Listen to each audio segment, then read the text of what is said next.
अगर आज यूजीसी पे सवाल उठ रहा है तो प्रॉब्लम सिर्फ सिस्टम की नहीं, हम सबकी है। जैसा कि हम सबने सुना होगा कि पांचों उंगलियां बराबर नहीं होती, वैसे ही कोई भी बिल पास हो रहा है या कोई भी बिल आया है, कोई भी रूल्स आए, वो 100% सही सबके लिए नहीं हो सकता है। यूजीसी बिल को कोई समर्थन कह रहा है तो कोई अत्याचार कह रहा है। जनरल कैटेगरी कह रही है कि अत्याचार हो रहा है और सरकार कह रही है कि ये रिफॉर्म जरूरी है। क्या सच में ये जरूरी है? सच अनकंफर्टेबल है। इंडिया में प्रॉब्लम सिर्फ रिजर्वेशन या कोई बिल नहीं है, इंडिया में प्रॉब्लम है ट्रस्ट इशू का। जब रूल्स बार बार बदलते हैं तो मेहनत पे से ट्रस्ट उठ जाता है। बाकी हम विश्व गुरु देश में हैं, आप सबको पता ही है। यहाँ पर किसी के साथ न्याय करने के लिए दूसरे के साथ अन्याय करना जरूरी है। अगर किसी को न्याय दिलाना है तो दूसरे के साथ बिना अन्याय किए ये देश ना कल आगे था ना आज आगे है।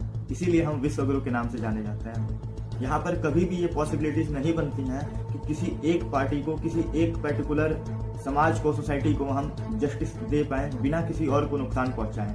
किसी बिल के अगेंस्ट नहीं हूँ, मुझे प्रॉब्लम सिर्फ उसमें एक पॉइंट से है जिसमें ये बात बोली गई है कि अगर वो फॉल्स कंप्लेन भी है तो भी उस कैटेगरी के ऊपर कोई दिक्कत नहीं आएगी, उसको कोई भी जो है पनिशमेंट नहीं मिलेगा, जो कि पहले ऐसा नहीं था। ये फेयर नहीं है।